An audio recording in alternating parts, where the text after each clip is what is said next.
Good morning, Mr. Child. So you're charged with assault of a family member. You're facing up to a year in jail and or a $4,000 fine. Officers were dispatched to a disturbance at 70 Carlton Woods Creekside. Law enforcement officers observed a white male sitting on the curb of Kukendall Road, arguing with his girlfriend on a cell phone. Law enforcement officers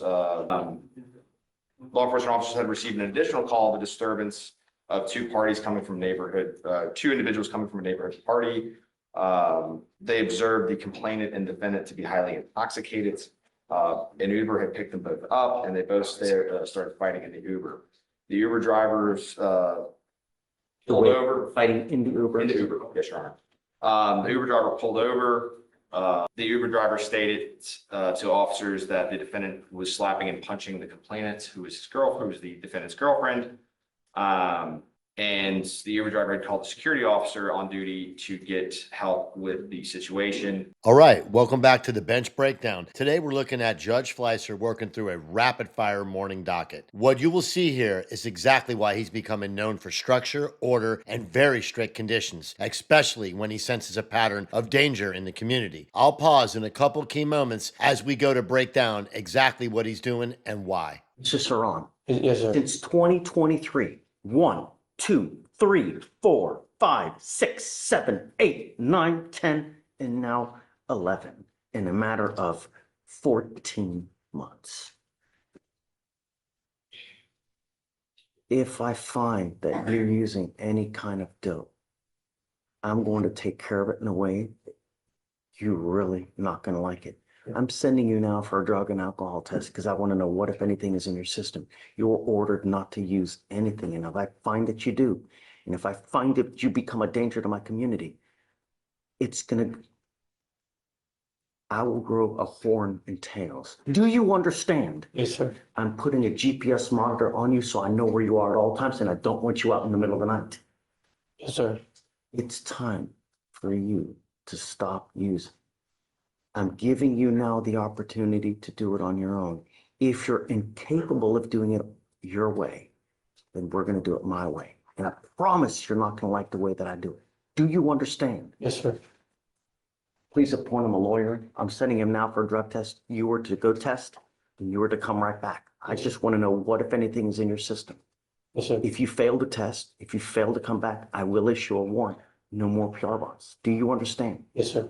Take a seat for me. All right, let me pause right there. Judge Fleischer is doing something that he's become known for. He draws a hard line when someone keeps coming back into his courtroom. Notice how he says 11 incidents in 14 months? That's the moment that he shifts from bond to protection. He's not lecturing, he's issuing a warning that he intends to enforce with GPS and drug testing. All right, good morning, Mr. Graham. Good morning, sir. Sir, you're charged with unlawful carrying of a weapon. You're facing up to a year in jail and or a $4,000 fine.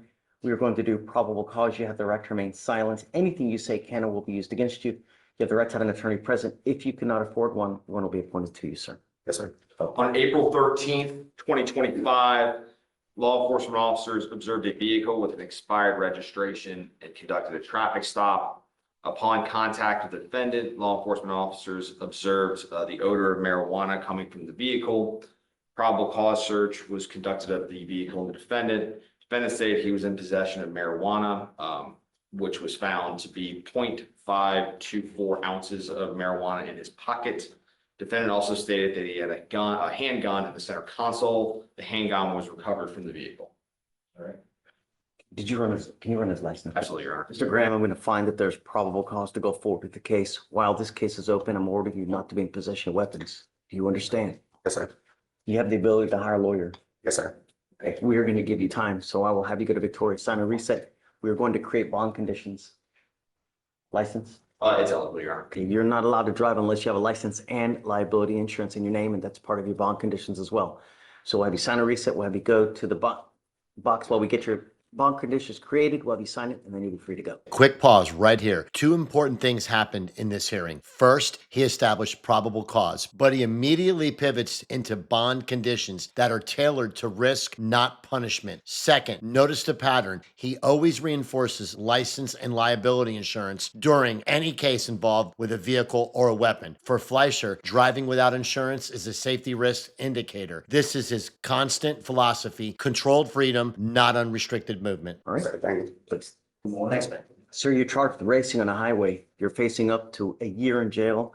And I'm sorry, you're facing up to 180 days in jail and or a $2,000 fine. Law enforcement officers observed a large group of performance cars gathered at a location and then saw two of the vehicles line up side by side and accelerate to approximately 100 miles per hour. Law enforcement officers recorded the events, and another law enforcement officer initiated a traffic stop where they made contact with the defendant, who was the driver of one of the vehicles that had took place in this outpacing contest. Defendant admitted to being in the races and stated that he never got out of his vehicle while he was at the race. Do you have, do we have a co-defendant in this case? They're checking now, Your Honor. And number one, number two, does he have a license? I can check, Your Honor. So the co-defendant is not linked in our system. I don't know if they just were able to stop that one. Right. But I'm running his license now, Your Honor. Mr. Barber, I'm going to find that there's sufficient probable cause to go forward with the case. I'm ordering you now as a condition of your bond not to participate in these types of events again. If I find that you do, first thing I will do is I will put you in jail. And the next thing is I will take away your privilege to drive while this case is open. Do you understand? Yes, sir. You're not to participate in any street takeovers, racing, donuts, reckless driving, anything of this nature. Yes, sir. Can I say one thing? Do not, don't. Just the only other thing I'm going to caution you is you are not allowed to drive unless you have valid liability insurance in your name as well. If you don't have car insurance in your name, you're not allowed to drive, and that's a bond condition as well. If I find that you do without, I will revoke the bond and put you in jail. You understand? Yes, sir. Do you have the ability to hire a lawyer, sir? Oh, yes, sir. Okay, we're going to give you time. I will have you go to Victoria, sign a reset. We will have you go into the jury box while we get your bond conditions ready. We'll have you sign it, and after that, you'll be free to go. Yes, sir. All right, that wraps up this sequence. Judge Fleischer moves fast, but he's extremely consistent. Every bond condition comes back to the community, safety, and accountability. If you want to see more hearings from this judge or any other Texas counties, drop it in the comments. And as always, thank you for watching Bench Breakdown.